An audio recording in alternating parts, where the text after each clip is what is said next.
High everyone, welcome back to my channel. This is Priyanka from रियांशान आई. कसे आहात सगळे? होप सो तुम्ही सगळे आनंदी असाल, खुश असाल, हॅप्पी असाल आणि हॅप्पी असायलाच हवं, कारण आज आहे गुढीपाडवा आणि गुढीपाडव्याच्या तुम्हाला तुमच्या कुटुंबाला माझ्यातर्फे खूप खूप शुभेच्छा. हे नूतन वर्ष तुम्हाला सुखाचं, समृद्धीचं आणि भरभराटीचं जावं ही स्वामींच्या चरणी प्रार्थना. तर ना, आज गुढीपाडवा होता, तर रोजच्याप्रमाणे सकाळी 6 वाजता मी उठली. 6 वाजता उठणं म्हणजे माझा रोजचा टाईमच आहे. पण आज ऑफिसला थोडंसं लेट जायचं होतं मला, कारण म्हणजे ॲक्च्युली गुढीपाडव्याची आमच्या ऑफिसला सुट्टी नसते. पण आज ना थोडंसं लेट जायचं होतं, कारण घरी गुढी उभारायची होती. त्याच्यानंतर घरातला सगळा स्वयंपाक करायचा होता, देवाचा नैवेद्य वगैरे सगळा करायचा होता, देवपूजा वगैरे सगळी घरातली बरीच छोटी मोठी कामं होती, तीही आटपून जायची होती आणि गुढीही उभारायची होती. त्याच्यामुळे म्हटलं थोडंसं लेट जावं. आणि सगळ्यात महत्त्वाचं म्हणजे ऑफिसमध्ये पण आज पूजा होती. सरांनी नवीन ऑफिस घेतलं आहे, त्याचं ओपनिंग होतं. तर मग म्हटलं थोडंसं लेट जावं. तर सगळ्यात आधी ना इकडे देवाची जी काही भांडी होती ना ती घासायला घेतली. ॲक्च्युली काल रात्रीच मी हे सगळं क्लीन करून ठेवणार होते, पण रात्री काय झालं, सगळं क्लीन केलं आणि नंतर लक्षात आलं, तर म्हटलं राहू देत, सकाळी जेव्हा उठेन, कारण सकाळी उठायचंच होतं लवकर, तर सकाळी उठेन तेव्हा म्हटलं हे क्लीन करायला घ्यावं. तर सगळ्यात आधी हा कलश क्लीन करून घेतला. पण झालं असं ना, जी पितांबरी पावडर होती ती संपली होती. म्हणून मग चिंच होती घरामध्ये, चिंच आणि मीठ टाकून पण हे छान असं क्लीन होतं. हा एक ऑप्शन आहे आणि हे ॲक्च्युली नॅचरल आहे आणि रेग्युलर आहे. जे आपण पावडर्स यूज करतो त्याच्यापेक्षा हे तर खूप छान आहे. पण आपण एक ऑप्शनल म्हणून कॉपर, पितांबरी किंवा मग दुसऱ्या काही अशा पावडर मिळतात, त्या आपण नेहमीच यूज करत असतो सगळेजण. तर इकडे माझी सगळी भांडी ही आहेत ना देवाची, सगळी क्लीन करून झाली. आणि त्याच्यानंतर इकडे विंडो ओपन करायला घेतली, कारण सकाळचे जवळजवळ 6:30 वाजले असतील आणि बाहेर असं छान थंड वातावरण वाटत होतं. तर म्हटलं थोडंसं खिडकी ओपन करावी.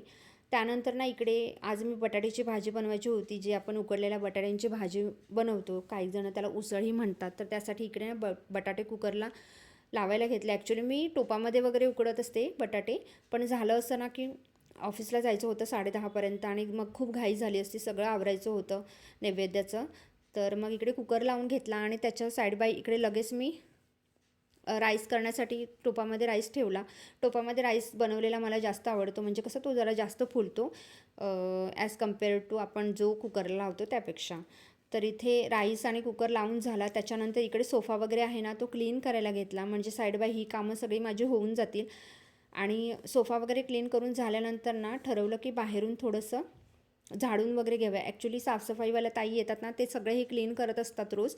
पण म्हटलं सणासुदीच्या वेळेस आपणही थोडंसं झाडून जी काही जाळं वगैरे झालेली असतात ती काढून घेतली ना, तर आपलंच काम असतं ते हलकं होतं. आणि रेग्युलरमध्ये हे तर काय होतच असतं. त्याच्यानंतर इकडे बाहेरून थोडंसं हा पॅसेज आहे ना, तोसुद्धा मी पुसायला घेतला. ॲक्च्युली खरं सांगायचं तर रोज मी स्वतः हे नाही पुसत. शुक्रवारी एकदा मी स्वतः सकाळी हे क्लीन करत असते आणि सण वगैरे असतात जेव्हा कधी कोण येणार असतं तेव्हा मी हे स्वतः क्लीन करत असते. साईड बाय ज्या साफसफाईवाल्या ताई असतात त्या करतच असतात रोज झाडून क्लीन वगैरे. तर झाडून ते सगळं क्लीन वगैरे झालं, बाहेरचा पॅसेज वगैरे सगळा माझा साफ करून झाला आणि त्याच्यानंतर घरातून मी झाडू मारायला घेतला.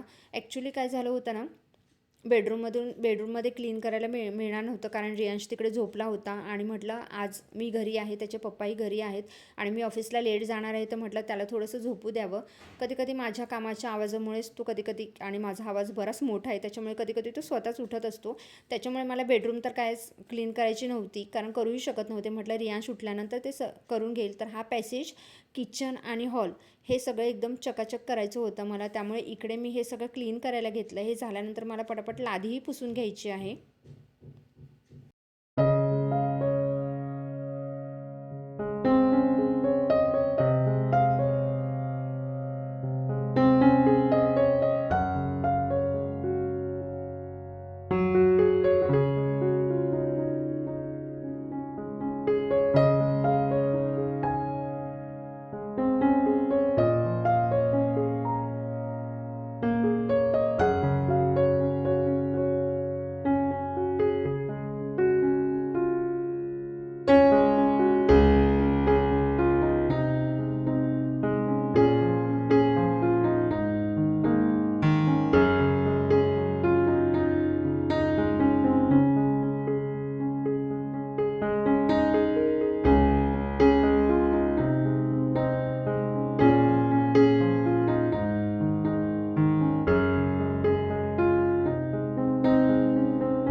लादी वगैरे सगळी क्लीन करून झाल्यानंतर ना पाणी मी गरम करून ठेवलंच होतं.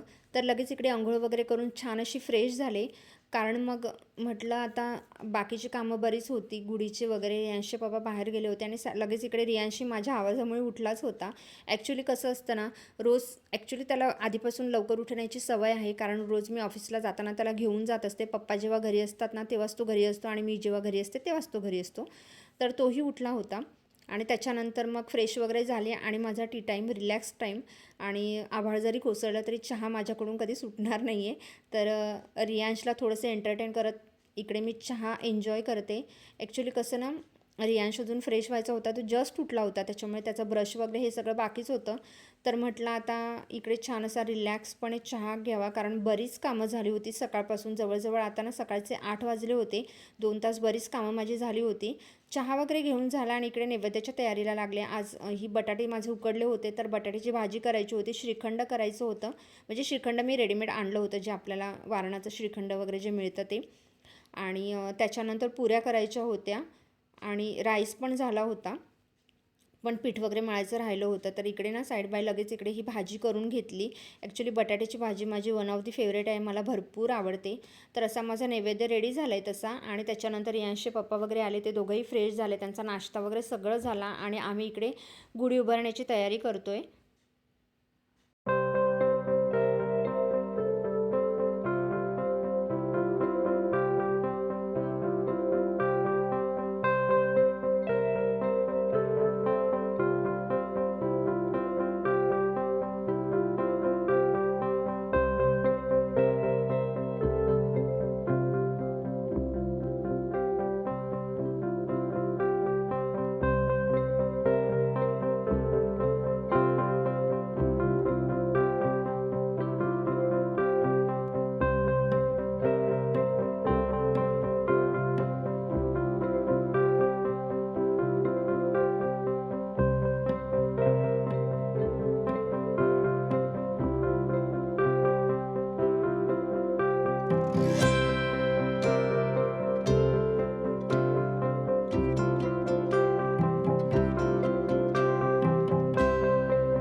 तर गुढी इकडे उभारून झालेली आहे आणि गुढीची पूजा वगैरे माझी सगळी झाली. त्याच्यानंतर मी नैवेद्याचं ताट भरलं आणि इकडे गुढीला नैवेद्य जो बनवला होता तो दाखवायला सुरुवात केली. कारण हे सगळं झाल्यानंतर ना ऑफिसची भरपूर घाई होती, कारण जवळजवळ 10:15 झाले होते. 10:30पर्यंत मला ऑफिसला पोचायचं होतं. तर इकडे माझा नैवेद्य वगैरे दाखवून झालेला आहे आणि मी लगेच ऑफिससाठी रेडी झाले, चेंज वगैरे केला आणि आता मी ऑफिसला जायला निघालेले आहे. तर असा होता माझा व्लॉग. व्हिडिओ आवडल्यास लाईक करा, शेअर करा, सबस्क्राईब करा आणि तुम्ही कसा गुढीपाडवा साजरा केला ते मला कमेंटमध्ये नक्की सांगा. चला तर मग बाय.